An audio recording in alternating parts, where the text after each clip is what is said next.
Imagine for a moment a creature over 7 feet tall, with glowing red eyes like embers, immense wings spanning 10 feet, capable of flying at over 100 miles per hour. Now imagine that this creature isn't a product of fiction, but something dozens of people have sworn they saw with their own eyes. This is the story of the Mothman, one of America's most fascinating and controversial legends, which began in a small town and spread throughout the world. Hey everyone, I'm Kaya, and today I'm taking you inside a mystery that forever changed a small American town and challenges our understanding of what's real and what's impossible. Get ready for a journey through unexplained sightings, surprising theories, and a tragedy that connected all the dots in a way no one expected. It was the fall of 1966, and West Virginia breathed tranquility. The Appalachian Mountains were dressed in the season's signature golds and reds, while the region's small towns continued their quiet, predictable rhythm. No one could have imagined that those months would mark the beginning of something that would transcend state borders and become a worldwide legend. West Virginia has always been a land of stories. Since the time of the first European settlers who arrived there in the 18th century, the region has been the scene of ancient indigenous legends. Native American peoples, particularly the Cherokee and Shawnee, have for centuries told stories of winged spirits that inhabited the region's dense mountains and deep valleys. To them, certain areas were sacred, places where the spirit world touched the physical world. But in 1966, this land of ancient legends was about to create its own modern legend. The region we now know as West Virginia had a peculiar history. During World War II, the U.S. government established one of the country's largest munitions factories there. The McClintic Wildlife Management Area, known locally as the TNT Area, was where thousands of workers produced explosives that helped decide the fate of the war. Concrete bunkers, underground tunnels, and industrial facilities spread across thousands of acres. When the war ended, this area was partially abandoned. The bunkers remained like silent scars on the landscape. Nature began to reclaim the territory, creating a unique environment where abandoned technology mingled with resurgent wildlife. It was a place of contrasts, where the military past met the peaceful present. Point Pleasant, the town that would become the epicenter of the legend, was typical of the American countryside. With just over 6,000 inhabitants, it was the kind of place where everyone knew everyone, where news spread quickly among neighbors, where life followed a predictable and comforting rhythm. Families worked in local factories, on farms, and in the small businesses that sustained the community. It was a city that valued honesty, hard work, and honesty. People who didn't make up stories or seek unnecessary attention. Practical, down-to-earth people who knew the difference between reality and fantasy.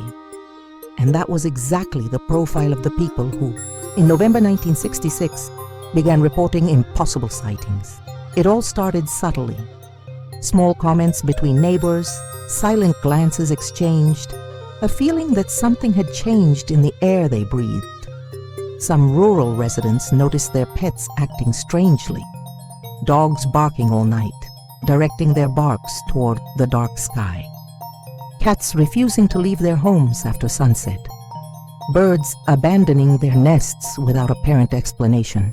Local veterinarians couldn't explain the animals' unusual behavior. There were no signs of illness, nor were there drastic climate changes to explain this pattern. It was as if the animals were sensing something humans hadn't yet noticed. And then, on the cold afternoon of November 12, 1966, something happened that would change everything forever. Grave diggers Kenneth Duncan and Eugene Galloway worked quietly in the cemetery of Clendenin, a small town about 60 miles from Point Pleasant. It was a typical November afternoon, the sky heavy with gray clouds and the cold wind cutting through the oak trees that sheltered the centuries-old headstones. The cemetery was a peaceful place, where generations of local families found their final resting place beneath the shade of the ancient trees. Kenneth, a 45-year-old man who had worked as a gravedigger for over 2 decades, knew every corner of that cemetery. He was methodical, took his work seriously, and treated each burial with the respect it deserved.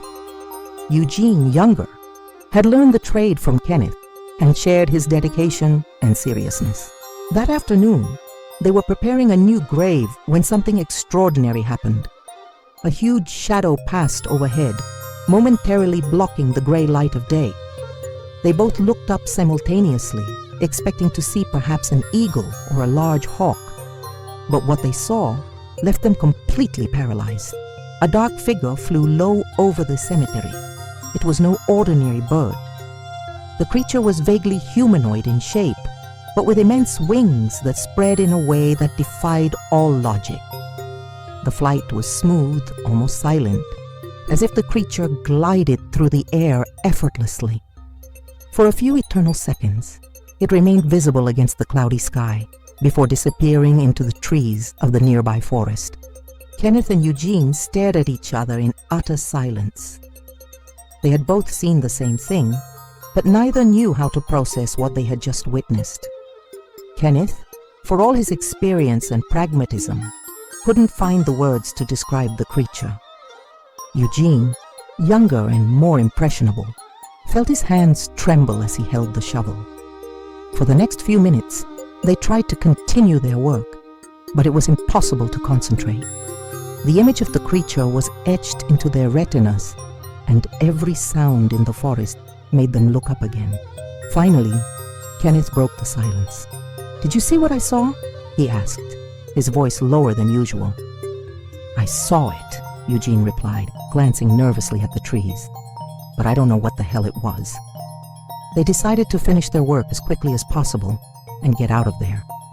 On the way back to town, they discussed what they had seen, trying to find a logical explanation. Perhaps it was a very large bird, distorted by perspective and the late afternoon light. Perhaps it was some kind of experimental aircraft or military helicopter. But deep down, they both knew there was no conventional explanation for this creature. When they got home, Kenneth told his wife, Dorothy, about the sighting. Dorothy had known him for over 20 years and knew he wasn't one for fantasies or exaggerations. If Kenneth said he'd seen something strange, then he had indeed seen something strange. She suggested he report the incident to the local authorities, but Kenneth hesitated. What authority would take seriously a report of an unexplained flying creature? Eugene, for his part, decided to keep the incident a secret, at least for now. He feared people would think he was making up stories or had lost his mind. In a small town like Clendenin, reputation was everything, and he didn't want to be known as the guy who sees weird things. But fate had already decided that this would be just the first of many sightings that would shake the West Virginia region. 3 days later, on November 15th, something even more significant would happen. And this time, the witnesses would not be able to remain silent. Roger Scarberry drove through the rural roads of Point Pleasant with a smile on his face. Beside him, his wife Linda was fixing her hair in the sun visor mirror, preparing for another of her nighttime strolls around the TNT area. In the back seat, Steve and Mary Mallet were talking quietly, laughing at some jokes Steve had told. It was the night of November 15, 1966, and the two couples had decided to go on one of their usual outings. The TNT area had become a popular spot for young local couples seeking some privacy away from the prying eyes of the small town. The abandoned bunkers and deserted roads offered the tranquility they sought. Roger, 18, worked as a laborer at the local chemical plant.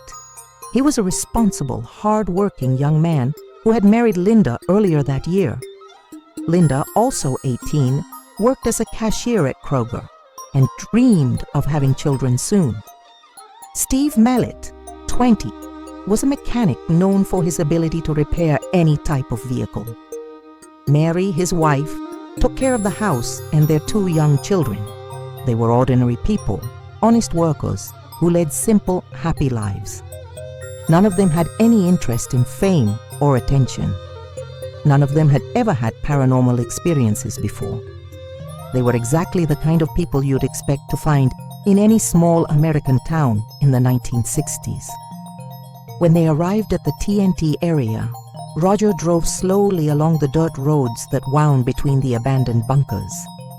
The moon was nearly full that night, illuminating the landscape with a silvery light that cast long, eerie shadows between the abandoned buildings. The air was crisp and clear, typical of late autumn in West Virginia. They parked the car near one of the larger bunkers and got out for a walk. The area was silent, except for the distant sound of some nocturnal animal and the rustle of dry leaves beneath their feet. It was the kind of peaceful silence that exists only in the countryside, far from the noise of the cities. But there was something different that night. Steve was the first to notice. "Guys," he said, stopping abruptly, "are you listening to this?" Everyone stopped and listened. At first it seemed like just the normal sounds of the night, but then Linda noticed it too.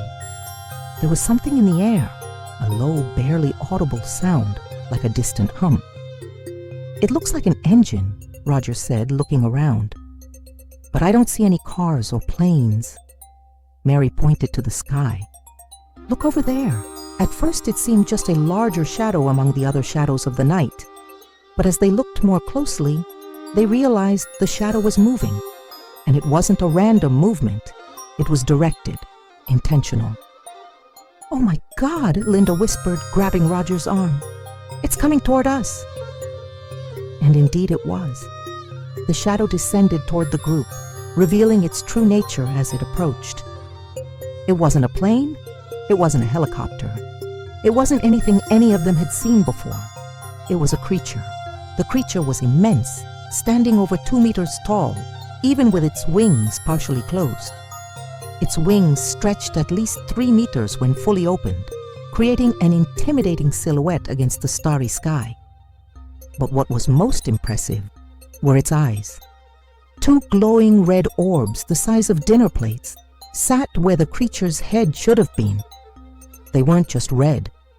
They radiated their own light, like live coals in a fire, mesmerizing and frightening at the same time. The red light pulsed subtly, as if it had a life of its own. The creature's body was dark, almost black, covered in what looked like a combination of skin and feathers. It had no visible legs, or at least not the way humans do. Instead, its torso extended directly into powerful wings that held it aloft with slow, graceful movements. The creature made no sound, except for the faint rustle of its wings cutting through the air. It was as if it were made of silence and shadows, a presence that defied every law of nature they knew. For a few eternal seconds, the creature remained suspended in midair, staring directly at the 4 young men. Its red eyes seemed to study them, as if trying to understand what these humans were doing in its territory. Roger was the first to react. "Run!" he shouted, grabbing Linda's hand and running toward the car. Steve and Mary followed immediately, their footsteps echoing loudly in the silent night. But when they reached the car and looked back, the creature had disappeared. "Where did she go?" Mary asked, her voice shaking with adrenaline and fear. "I don't know," Steve replied, looking around frantically. "She just disappeared." Roger started the car engine with trembling hands and began driving toward the TNT Area exit. But as they drove down the dirt road, Linda shouted, "There! She's there!" Yet the creature had appeared again, this time flying parallel to the car. Its red eyes glowed in the darkness, tracking the vehicle's movement with perfect precision. Roger slammed his foot on the accelerator, sending the car hurtling down the dusty road, but the creature kept up with them effortlessly. Even when Roger hit 100 miles per hour on the main road, the creature kept pace, flying alongside the car as if that speed were a leisurely stroll for it. "That's not possible," Steve muttered, peering out the side window. Nothing flies at that speed without making a sound. The chase lasted several miles until they finally reached the outskirts of Point Pleasant. Only then did the creature disappear for good. leaving the four young people alone with their memories and a mystery that would change their lives forever. When Roger parked the car in front of Linda's house, everyone's hands were still shaking. They sat in silence for several minutes, trying to process what they had just experienced. It was as if they had just woken from a vivid dream, except they had all had the same dream. "No one will believe what we just saw," Mary said, finally breaking the silence. "But we all saw the same thing," Linda replied. "All of us. It can't be imagination." Roger turned off the engine and turned to the others. "We have to tell someone this was real. Whatever that thing was, it's real and other people need to know." Steve hesitated. "But tell who? What if they think we're crazy?" "Then let them think," Roger said decisively. "I know what I saw. We know what we saw. And if that creature is out there flying around, other people can see it too." After much debate, they decided to seek out the local sheriff, Millard Halstead. If anyone could take their report seriously and do something about it, it would be him. Halstead was known locally for his integrity and integrity. He had nearly 30 years of law enforcement experience and had seen it all throughout his career. The next morning, the four young men arrived at the Point Pleasant police station. Sheriff Halstead welcomed them into his office, observing their tense and nervous expressions. He had known the four families for years and knew they weren't people given to practical jokes or made-up stories. Roger began the narrative, describing every detail of his encounter with the creature. Linda added her own observations, followed by Steve and Mary. As the story unfolded, the sheriff's initial skepticism began to turn into genuine concern. "Let me get this straight," Halstead said, taking careful notes. "You saw a creature 7 feet tall, with 10-foot wingspans, glowing red eyes, and it could keep up with your car at 100 miles per hour. "Exactly," Roger confirmed. "I know how it sounds, Sheriff, but that's exactly how it happened." Halstead observed the four young people closely. They didn't appear to be lying or exaggerating. Their expressions were those of people genuinely shaken by a traumatic experience. Furthermore, the details of their accounts were consistent, even when he questioned them separately. "Very well," he said finally. "I'll investigate personally. We'll go to the TNT area, and you show me exactly where this happened." That afternoon, Sheriff Halstead accompanied the four young men to the site of the sighting. They walked among the abandoned bunkers, surveying the terrain and searching for any physical evidence of the creature's presence. They found no footprints or feathers, but Halstead noticed something peculiar, a circular area where the grass appeared to have been flattened, as if something very heavy had landed there. "How many people know about this?" asked the sheriff. "Just our families," Linda replied. "And now you." Halstead thought for a moment. "Listen, I believe you saw something. I don't know what it was, but something happened here. The question now is, what do we do with this information?" The decision they made at that moment would change everything. Rather than keep the case secret, Sheriff Halstead decided it was his duty to inform the community. If there was an unknown creature flying around the area, people had a right to know. On November 16, 1966, the local newspaper, the Point Pleasant Register, published the first report on the sighting. The headline was simple but powerful. "Couples report sighting of strange creature." The article, written by reporter Mary Heyer, described the incident in detail and included statements from witnesses and the sheriff. The community's reaction was immediate and intense. Some people reacted with skepticism and ridicule. Others were genuinely concerned. But one thing was certain: everyone was talking about the mysterious creature. And it was at that moment that someone gave the creature a name that would change its identity forever. The inspiration for the name came from an unexpected source. At the time, the television series Batman was at the height of its popularity in the United States. The show, starring Adam West, had introduced several memorable villains, including one called Killer Moth. When journalists and locals began searching for a way to refer to Point Pleasant's winged creature, the connection was almost inevitable. One of the editors at the Point Pleasant Register, inspired by the creature's resemblance to comic book characters, suggested the name Mothman. The name caught on immediately. It was simple, memorable, and perfectly captured the creature's mysterious and imposing nature. With an official name, the legend of the Mothman began to take on a life of its own. In the days following the first published report, the Point Pleasant police station phone rang non-stop. People from all over the area called to report their own sightings. Some had seen the creature flying over their properties. Others reported close encounters similar to those of the 4 young men. There were also reports of strange lights in the sky and unexplained sounds at night. Sheriff Halstead found himself at the center of a rapidly growing phenomenon. He kept detailed files of each report, trying to find patterns or logical explanations. But the more reports he received, the more evident it became that something truly extraordinary was happening in West Virginia. One of the most striking cases came from a man named Newell Partridge, who lived in a rural area near Salem, West Virginia.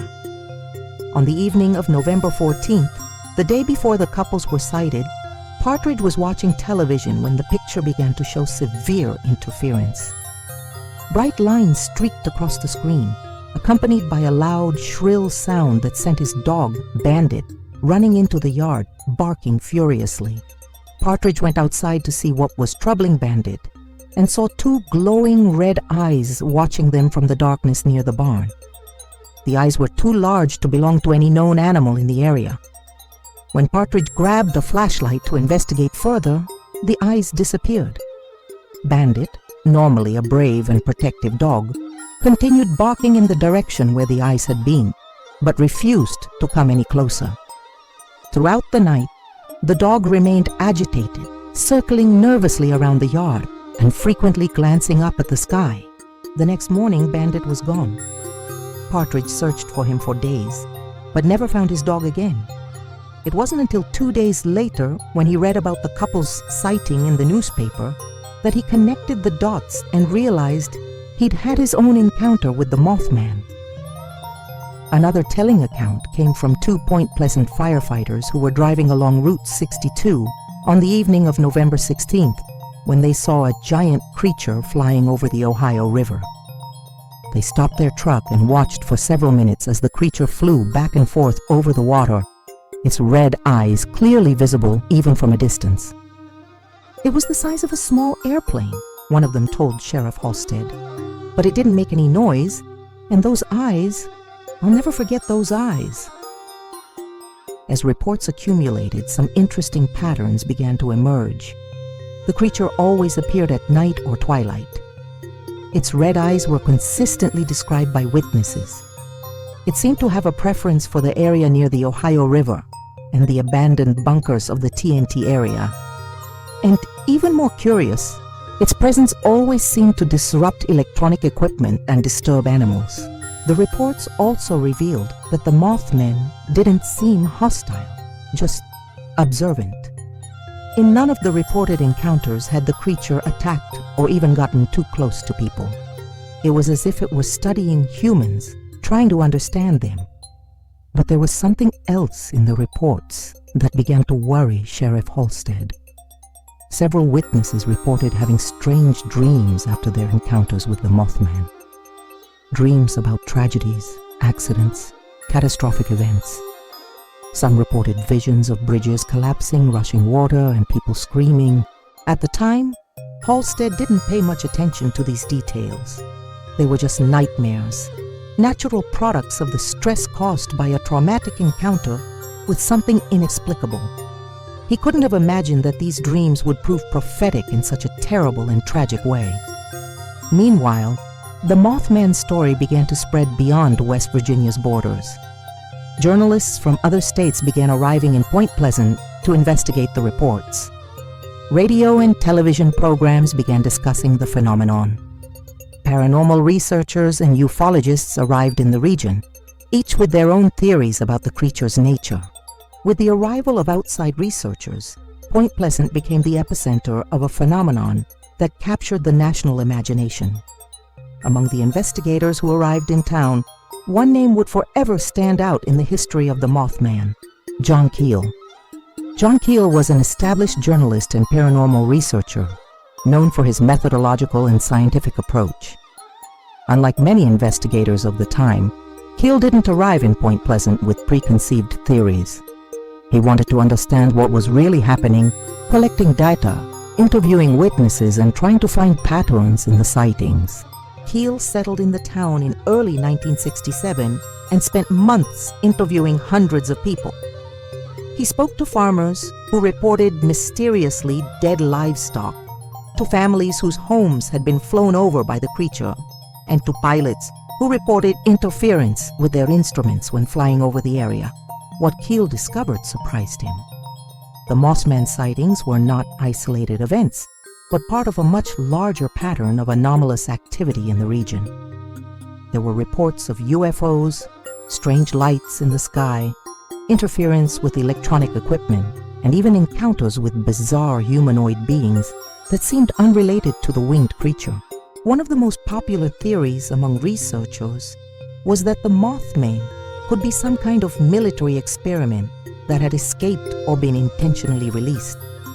The proximity of the TNT area, with its military history and underground bunkers, lent credibility to this theory. During World War II, the US government had conducted experiments with various chemical and biological weapons in the region. Some speculated that the Mothman might be the result of a genetic mutation caused by exposure to abandoned military chemicals. The theory suggested that some native animal, perhaps a large bird, had been exposed to radiation or chemicals that caused extreme mutations, resulting in the creature people were seeing. Another popular theory involved extraterrestrial visitors.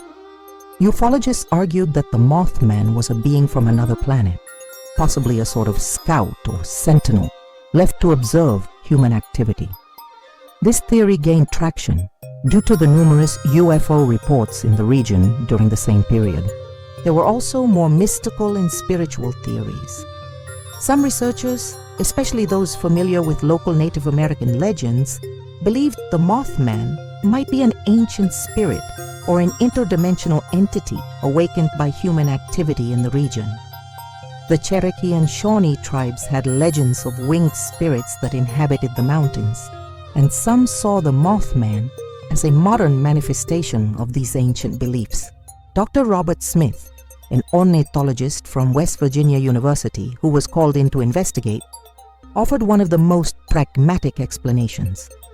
He suggested that the witnesses might have been seeing a rare species of snowy owl or even a California condor that had strayed from its natural habitat. These birds, especially when seen in low light and by already nervous people, could easily be mistaken for a supernatural creature.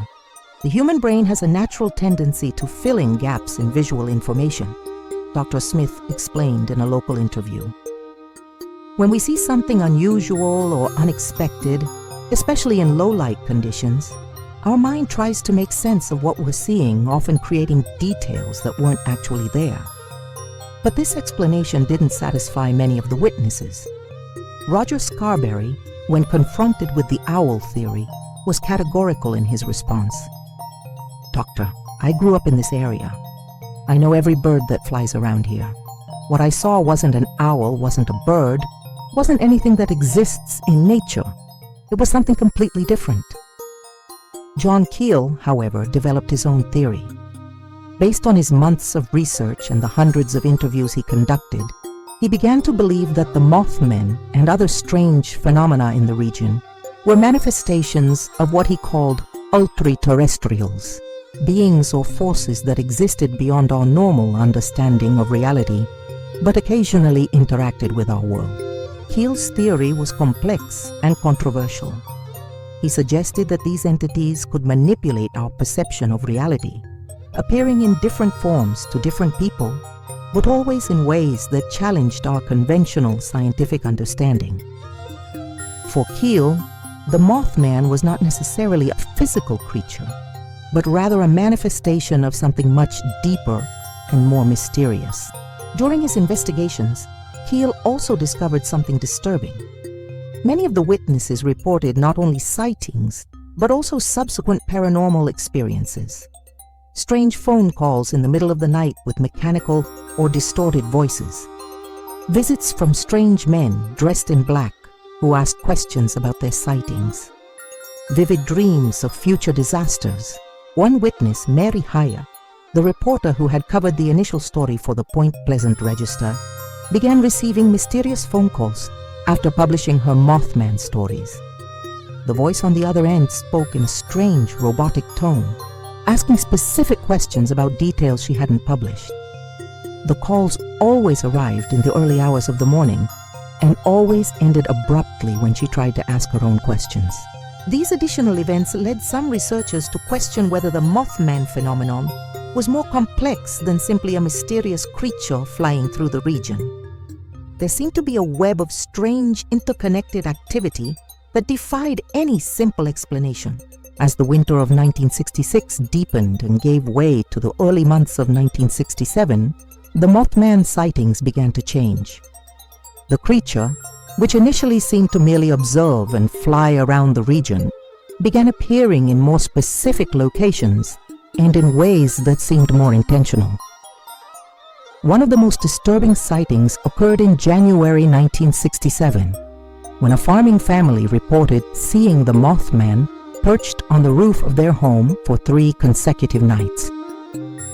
The creature remained motionless for hours, its red eyes glowing in the darkness, apparently watching the family through the windows.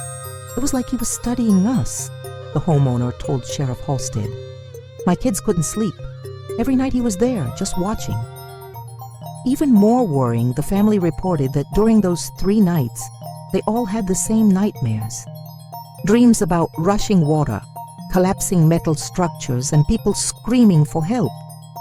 The dreams were so vivid that the children woke up crying, and the adults had trouble distinguishing between dream and reality. Linda Scarberry, one of the original witnesses, also began having strange experiences. Months after her initial encounter with the Mothman, she reported that she would sometimes wake up during the night with the feeling of being watched. When she looked out her bedroom window, she would occasionally see 2 red dots of light flashing in the darkness, too far apart to determine what they were, but always in pairs, always red. I don't know if it was him, Linda confessed years later, but something was out there, watching. I could feel it. Prophetic dreams became a recurring theme in the accounts. Dozens of people in the region began reporting similar nightmares involving water, bridges, and tragedies. Some dreamed of cars falling into rivers, others of metal structures breaking under pressure. There was a disturbing consistency in the details of these dreams. John Keel meticulously documented these accounts in his notebooks. He noticed that people who had had closer encounters with the Mothman were more likely to have these prophetic dreams. It was as if contact with the creature had opened some kind of channel of communication or perception that allowed glimpses of future events. In March 1967, a new witness joined the growing list of people who had encountered the Mothman. Connie Carpenter, an 18-year-old receptionist at a doctor's office, was driving alone on Route 62 when she saw the creature flying parallel to her route. What made Connie's sighting unique was its duration. For over 10 minutes, she drove with the Mothman flying alongside her car, maintaining a steady speed of about 60 kilometers per hour. The creature flew low enough that she could see details of its anatomy. They weren't feathers, she said later. His skin was more like leather, like a bat's, but much darker. And his eyes, they didn't just glow. It was like there was fire behind them. Connie also noticed something other witnesses hadn't. The creature seemed to be trying to communicate with her. During the parallel flight, she had the strange sensation of thoughts other than her own appearing in her mind. Images of bridges, running water, metal breaking. It was like he was trying to show me something, she explained years later, like he was trying to warn me about something. After her encounter, Connie also began having the prophetic dreams other witnesses had reported. But her dreams were more specific, more detailed. She saw a specific bridge, cars crossing during rush hour, and then catastrophe. The Silver Bridge was much more than just a transportation structure for the residents of Point Pleasant. Built in 1928, it was a symbol of progress and connection, connecting West Virginia to Ohio across the river of the same name. At 700 feet long, the suspension bridge was one of the longest of its kind in the region and represented an impressive feat of engineering for its time. The bridge had been designed using innovative technology for the 1920s. Support cables made of high-strength steel bars connected by special links called I-bars. These links were the structural key to the entire bridge, distributing weight and stresses along the entire length of the structure. For the residents of Point Pleasant, the Silver Bridge was part of their daily routine. Thousands of people crossed it every day on their way to work, school, and shopping. It was especially busy during rush hour, when commuters on both sides of the river used it to get to their jobs. Throughout the Mothman sightings, the Silver Bridge continued operating normally. No one questioned its safety or structural integrity. After all, it had withstood nearly 40 years of constant use, storms, harsh winters, and increasingly heavy traffic as the region developed. But there were signs that all was not well. Bridge inspectors who had examined the structure in the previous months noticed some signs of metal fatigue, particularly in the connecting links of the support cables. These were small, barely noticeable cracks, the kind considered normal in a nearly 40-year-old bridge. Authorities had been informed, but no immediate action was deemed necessary. What the inspectors didn't know was that these tiny cracks were slowly propagating through the metal, gradually weakening the bridge's structural integrity. The process was invisible, silent, but relentless. It was late November 1967, almost exactly a year after the first Mothman sightings. The creature's sightings had declined significantly in the preceding months. Many people assumed the phenomenon had simply ended, that whatever the Mothman was had left or lost interest in the region. John Keel, who remained in the city conducting his research, noted the decline in sightings of scientific interest. In his notes, he speculated whether the anomalous activity was coming to an end or evolving into something else. But some of the more sensitive witnesses continued to have prophetic dreams.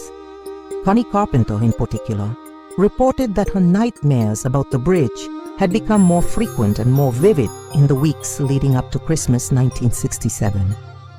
"I saw the bridge every night," she later recalled. "I saw cars crossing, people coming home from work, everything normal. And then something terrible would happen. The bridge would just disappear."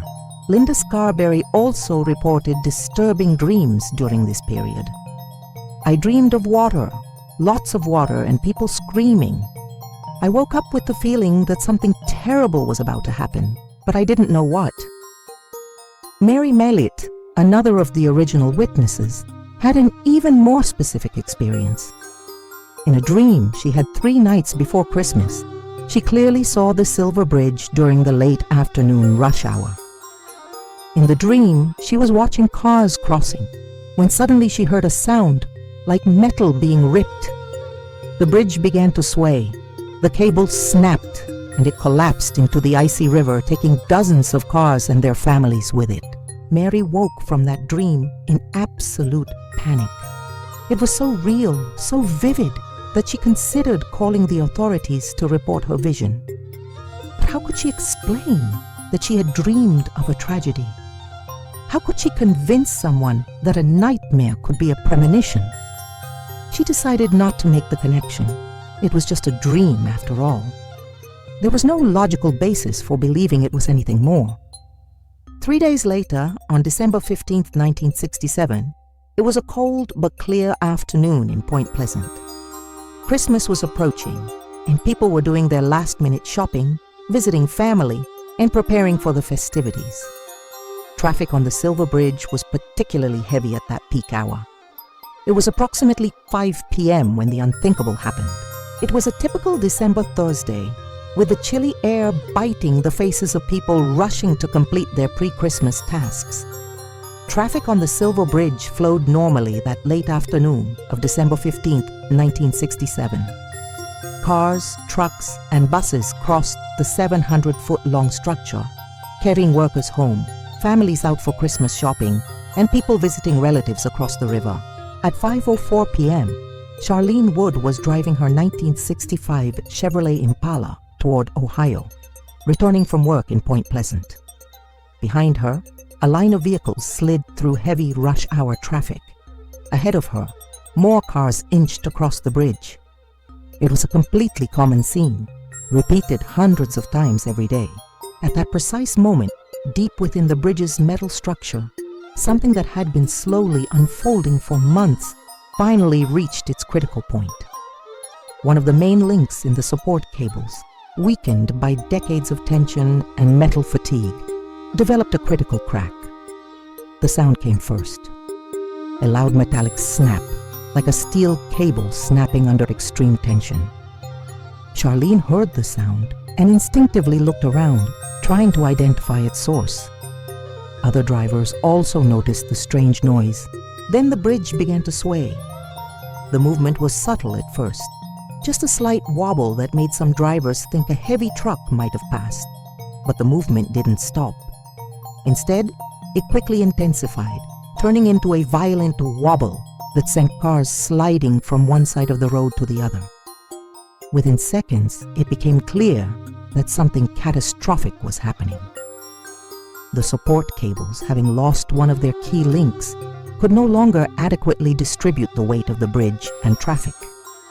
The redistributed tension overloaded other points of the structure, creating a cascade of structural failures.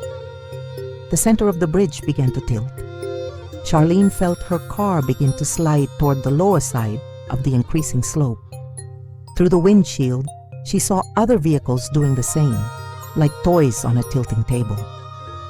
"Oh my God," she whispered, gripping the steering wheel tightly as she tried to maintain control over the vehicle. The sound was deafening now. Metal twisting, cables snapping, concrete cracking under the extreme pressure. It was as if the bridge itself were screaming in agony as it shattered. In less than a minute, the unthinkable became reality. The Silver Bridge, which had stood for nearly 40 years, completely collapsed into the Ohio River. Charlene Wood found herself falling with her car toward the icy waters. Around her, dozens of other vehicles followed the same deadly trajectory. Some rolled over during the fall. Others remained wheels down, but all plunged into the river with a devastating impact. The Ohio River's waters were especially cold that December, hovering near freezing. The thermal shock was immediate and brutal for those who survived the initial impact. Those who managed to escape their vehicles faced a desperate struggle to swim to the surface in soaked winter clothing as the strong current tried to drag them downstream. Charlene managed to break her car window and escape before it sank completely. The freezing water cut her breath like a razor, but she managed to swim to the surface. Upon surfacing, she saw a scene of absolute devastation. Debris from the bridge floated in the water, along with partially submerged cars and people struggling to survive in the frigid waters. On the riverbank, horrified witnesses watched the catastrophe unfold. The sound of the collapse had been heard miles away, a metallic crash followed by the roar of dozens of vehicles falling into the water. People rushed to the riverbank, some jumping into the water to try to rescue survivors, others rushing to call emergency services. The rescue was a desperate effort against time and adverse weather conditions. Local fishing boats were quickly mobilized, as were teams of professional divers from neighboring towns. But the cold water and strong current made every minute crucial for the survival of those in the water. As the sun set on that tragic afternoon, the scene was bleak. Debris from the bridge strewn the riverbanks. Wrecked vehicles were being pulled from the water by rescue cranes. And the families of Point Pleasant faced the devastating reality that 46 people had lost their lives in the disaster. Among the dead were people familiar to the entire community. Workers returning home, mothers Christmas shopping, young couples planning their holiday festivities. In a tragedy lasting just a few minutes, the small town of Point Pleasant lost a significant part of its soul. In the days following the Silver Bridge collapse, Point Pleasant became a hive of frenetic activity. Rescue teams worked tirelessly to recover bodies and debris from the Ohio River. Federal investigators arrived to determine the exact cause of the disaster. Reporters from across the country descended on the small town, transforming the tragedy into national news. But for many locals, especially those who had had encounters with the Mothman, there was one question that haunted their minds. Could there be a connection between the mysterious creature and the bridge tragedy? John Keel was one of the first to make this connection publicly. In his interviews with Mothman witnesses in the days following the disaster, he discovered something extraordinary. Nearly every person who had reported prophetic dreams about tragedies involving bridges and water had described details that exactly matched what had happened to the Silver Bridge. Mary Mallet, when confronted with the realization that her nightmare from 3 days earlier had come true, was visibly shaken. "How was I supposed to know?" she asked, tears streaming down her face. "How could I dream of something so specific if there wasn't some connection?" Connie Carpenter, whose experience with the Mothman had been one of the most prolonged and detailed, revealed that her prophetic dreams had become more intense in the weeks leading up to the disaster. "I saw the bridge every night," she told Keel. "I saw the people, the cars, and then I saw it all collapse. I thought they were just nightmares, but now..." Linda Scarberry shared an even more disturbing revelation. The night before the bridge collapse, she had had the most vivid dream ever. In it, she saw the Mothman flying over the Silver Bridge during rush hour. The creature appeared agitated, its red eyes blinking rapidly, its wings beating erratically. It was as if it were trying to warn of something. "In the dream, I could feel his desperation," Linda explained. "It was as if he was trying to tell us that something terrible was about to happen, but we couldn't get the message." These revelations raised profound questions about the nature of the Mothman and its possible connection to the tragedy. Was the creature a harbinger of disaster, appearing to warn of future catastrophic events? Or was it somehow responsible for the tragedy? The official investigation into the bridge's collapse revealed that the cause was purely mechanical. Fatigue failure in one of the critical links in the support cables. There was no evidence of sabotage, outside interference, or any supernatural factor. The bridge had simply reached the end of its structural life in spectacular and tragic fashion. But for many in Point Pleasant, the technical explanation wasn't enough to rule out the Mothman connection. The temporal correlation was too strong to ignore. The creature had first appeared in November 1966. Sightings intensified throughout 1967, accompanied by consistent prophetic dreams about tragedies involving bridges and water. And then, in December 1967, the Silver Bridge collapsed, exactly as witnesses had predicted. John Keel developed his own theory about this connection. He proposed that the Mothman could be an interdimensional entity capable of perceiving future events, or at least future probabilities of tragedy. According to his theory, the creature did not cause the disasters, but its presence served as a warning, an attempt to communicate imminent danger to humans. Perhaps the Mothman is a kind of natural warning system, Keel wrote in his notes. An entity that appears when great tragedies are about to occur, trying to warn those sensitive enough to receive the message. Other researchers have suggested alternative theories. Some believed that the Mothman could be a collective psychic manifestation, subconsciously created by the community itself in response to unacknowledged tensions and anxieties about the bridge's safety. In this theory, the community's collective mind had somehow sensed the growing structural danger and created the Mothman figure as a way to express this concern. There were also those who maintained that the connection was purely coincidental. Critics argued that people traumatized by strange experiences would naturally interpret subsequent events as related, even when there was no real connection. Dreams about bridges and tragedies, they argued, were natural products of anxiety, not genuine premonitions. After the Silver Bridge tragedy, Mothman sightings declined dramatically.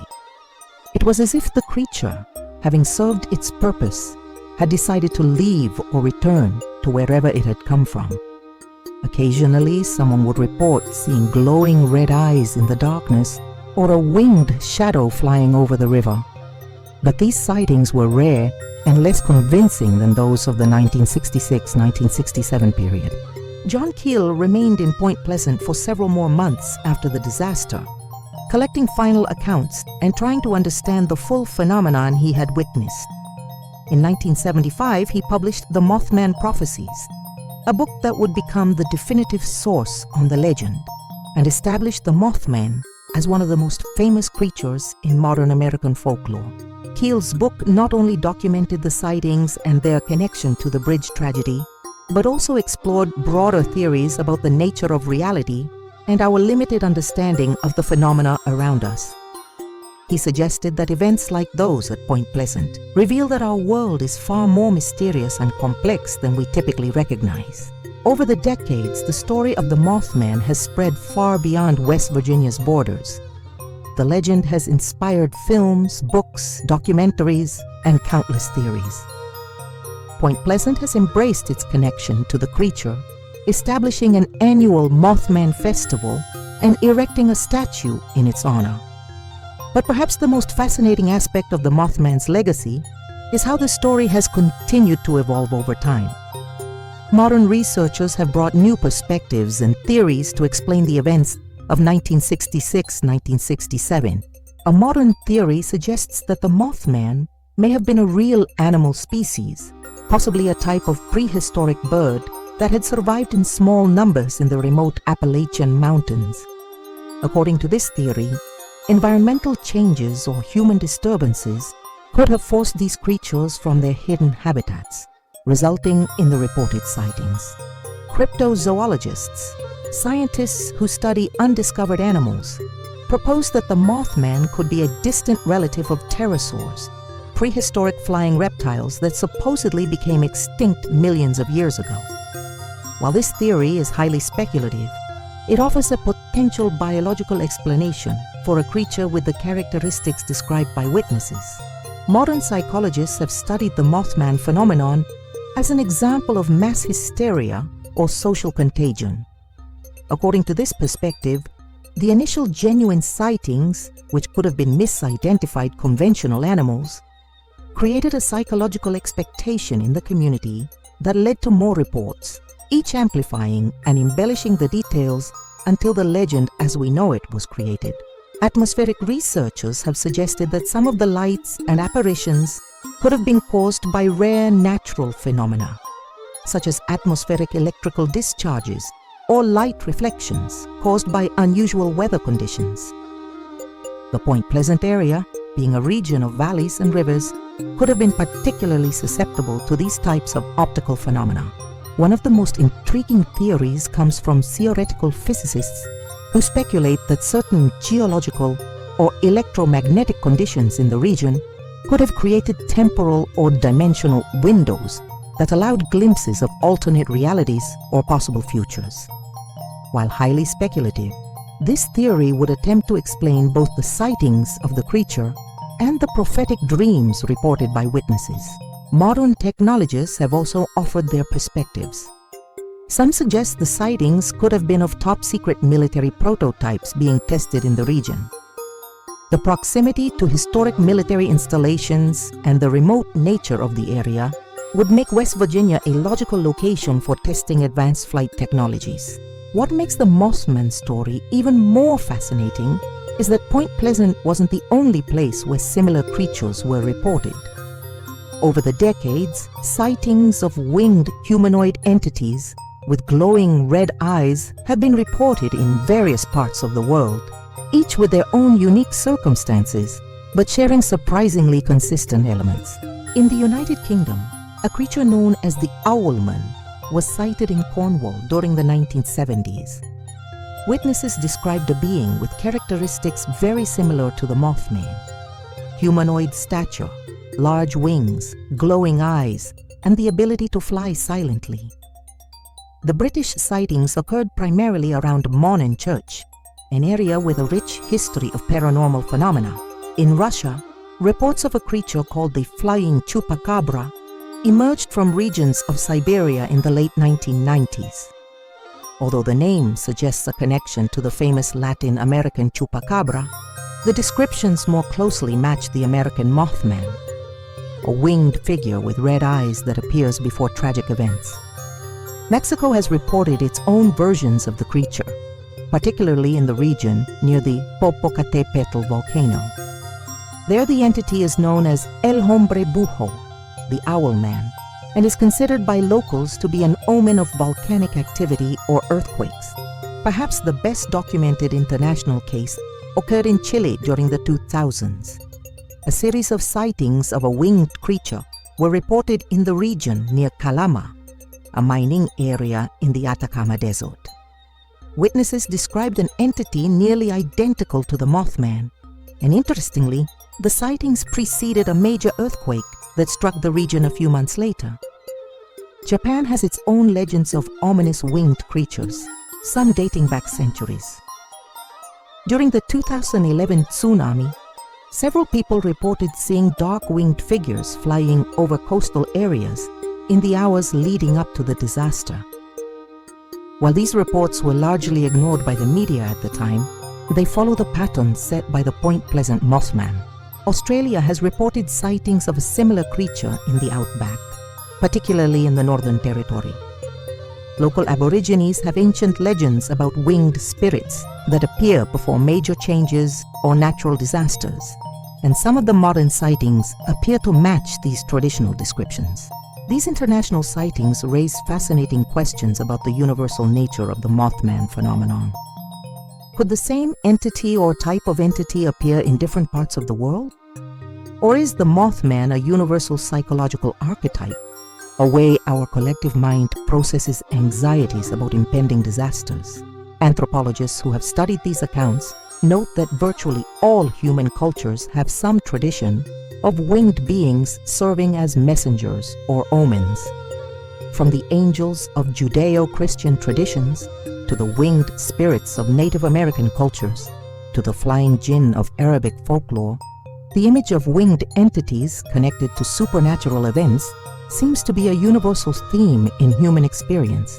This universality suggests that the Mothman may be more than just a regional American legend. It may represent a modern manifestation of something much older and more fundamental in human experience: our intuitive awareness of forces beyond our comprehension that influence our world. Now let me pause the narrative to share something special with you. If this story about mysteries, omens, and the human quest to understand the inexplicable touched you in any way, I'd like to recommend a book that can help you explore your own inner mysteries and discover hidden potentials within yourself. The Forgotten Agreement, The 30-Day Challenge, is a book that, just as the legend of the Mothman teaches us about signs and omens we often ignore, invites us to pay attention to the internal signals our soul sends us. Those moments of intuition, those dreams that seem meaningful, that inner voice that whispers truths, our logical mind tries to ignore. Just as the Mothman witnesses developed a heightened sensitivity to the extraordinary, this book offers a 30-day path to awakening your own sensitivity to life's mysteries. The link is available in the first pinned comment, and I'm sure you'll find valuable tools in it for your personal journey of discovery. Now let's continue our journey through the fascinating history of the Mothman and discover what this legend really means for our understanding of the world.